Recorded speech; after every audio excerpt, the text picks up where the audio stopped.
Guys, did you hear about GameStop? Granted, it's still in the most internet way of things, but at least GameStop can still exist to buy my entire collection for $40. What's going on with you guys? TheCaliEffect, king of games here, and today we're gonna be doing a new series. Some of you guys may know me as the guy that makes cards skyrocket in price. And some of you guys may know me as the guy with the extensive Yu-Gi-Oh collection and bought his house while playing a children's card game. Pick your poison, however you want to look at it. I can tell you that I've done it through shrewd investing and a deep understanding of the market. I've taken my fair share of lumps, but I've came up on top more often than not. There actually just might be a video about that. It's gonna be really exciting. In this video, I'm pretty excited to bring you a new series. Not buy these cards, not sell these cards, or cards you should avoid should you buy these Yu-Gi-Oh cards. Now, these particular cards have skyrocketed in price or have a high Yu-Gi-Oh dollar price tag. In this video, I'm going to be going over if you should be investing into them or if you should stay away. Like, oh no, what is you doing, baby? So of course, if you want to see more videos like this, then be sure to destroy that subscribe button, but also be sure to hit that notification bell, bro. It's underrated and it's how you can be too strong. So without further ado, let's jump on in. So the Blazing Vortex set is a hot commodity, mainly because it's new. I'm not the type of person to tell you not to buy a particular set because I think people like to buy sets just to open cards or because they're new. I'm a victim of this too. Me and a good buddy of mine went half and half on an entire case of Blazing Vortex, despite me not thinking that it's a great set at all, and I'm excited to open it on Twitch. We'll get into that a little later so I won't get sidetracked. All of the deets are down below in the comment section as well as the description, but Underworld Goddess is a card that makes his debut inside of this set and is considered as the second best card. Now, Underworld Goddess is probably our first competitive Link 5 monster, and basically what it does is you can also use one monster your opponent controls as Link material for the Link summon of this card. Wait, what? What? Also, if this card is Link Summon, you can negate the effects of all face-up monsters your opponent currently controls. This Link Summon card is unaffected by your opponent's card effects unless they target this card, and once per turn, when your opponent activates a card or effect that would special summon a monster from the graveyard, you can negate the activation. There's no cap here. Dark Ruler Hades and Underworld Goddess are the kings and queens of the Underworld, but is this card really worth its $40 price tag? The restrictions of Underworld Goddess are fairly high. Granted, you can use one of your opponent's monsters, but it still requires 4 monsters to summon this card, meaning that the highest Link rated monster that you could use is a Link 2 plus 3 additional monsters on the field. Underworld Goddess is also a card that's not built for every single deck. If your deck can't spam monsters to the side of the field with ease, then you might have a problem there. Also in this current meta, cards like Divine Arsenal, AA Zeus, and True King of All Calamities could wipe your board before you can make this card or prevent you from activating monster effects. Granted, you get over the Underworld Goddess, but prevent you from activating monster effects. You compound that with Underworld Goddess is a sneak peek card that did go up from the $35 range to the $40 range, but I can see this card topping out at the very maximum at $30 again once the set releases. So while I do think that this card is a complete goddess, I mean, she bad. I personally don't think that you should be buying Underworld Goddesses just right now. It's not the smartest investment. Now, if there was ever a card that will give you stiff competition on the waifu tier list, I probably should make one of those. I don't want to make a waifu tier list, but it sounds like a good idea, but it sounds like a terrible idea. This card could at least give Underworld Goddess fits on this particular list because Chamber Dragon Maid is a card from the Eternity Code set that has now peaked in price. What Chamber Dragon Maid does is if this card is normal summon or special summon, you can add one Dragon Maid spell or trap card from your deck to your hand. At the start of the battle phase, wait, timeout, this card has another effect? I mean, we kind of just stop right there. No, how am I supposed to?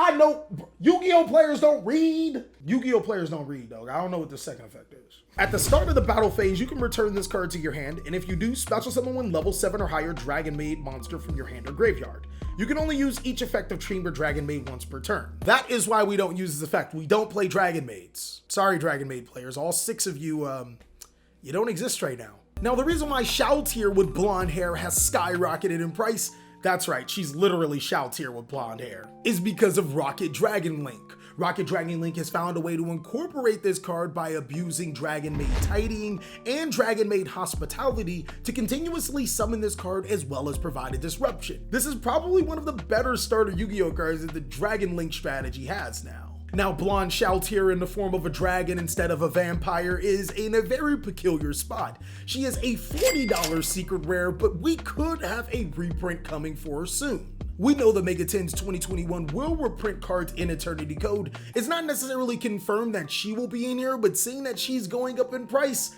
it's a pretty decent possibility.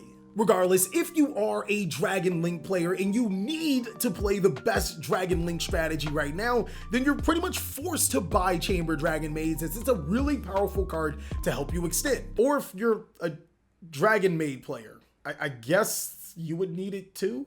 I mean, I don't mean to trash on your strategy. I just forget that it's a Dragon Maid card for the Dragon Maid strategy, even though it said Dragon Maid in the text and the name.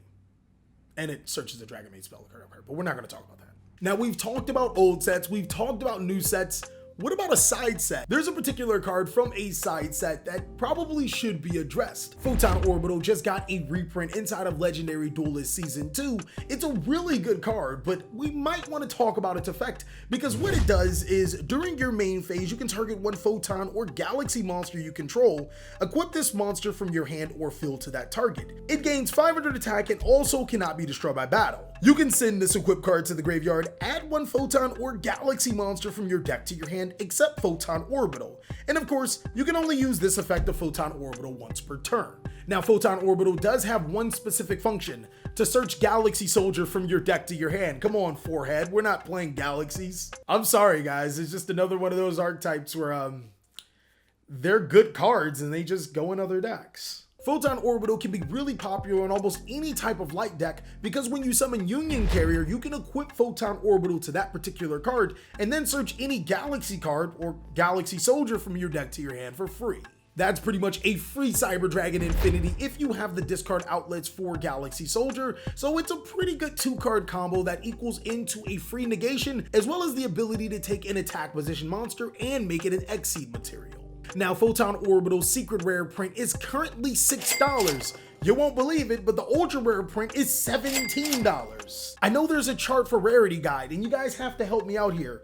Is secret a higher rarity than ultra? Now, I know I made a video on this telling you guys about the rarities in Yu-Gi-Oh! So go ahead and check out that video if you are a little confused genuinely, but yeah, the fact that the secret rare copy of Photon Orbital is 3 times cheaper than the ultra rare copy means that you probably should be picking up this card. It's kind of ridiculous. And I know I said in a previous video that you should sell Photon Orbital, but that was for the ultra rare copy. Come on, think big brain here.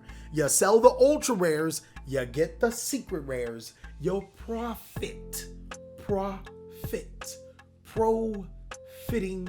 good Yu-Gi-Oh cards. That's what profit means.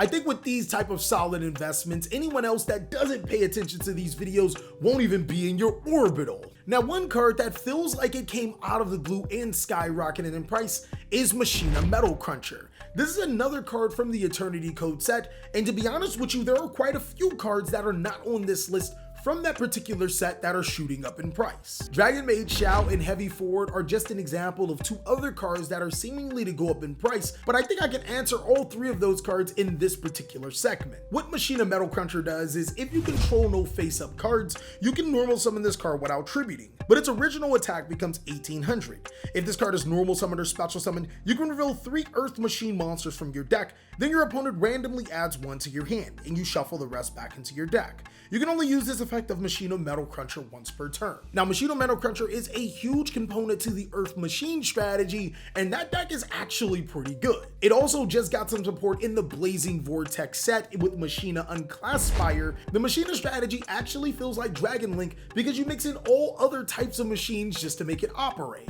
Now, one can attribute Heavy Forward and Machina Metal Cruncher to going up in price just because of this. The Machina strategy really isn't a joke, and I think that if you really like machines, then yeah, you'll have to get Metal Crunchers. But you do need to be wary because just like Chamber Dragon Maid and Chow as well as Heavy Forward, we do have the 2021 Megatins to look forward to. I think it would probably be best, unless you absolutely need this card for your deck, to hold off on buying this $8 Yu-Gi-Oh card because it's not worth $8, but it's kind of worth $8.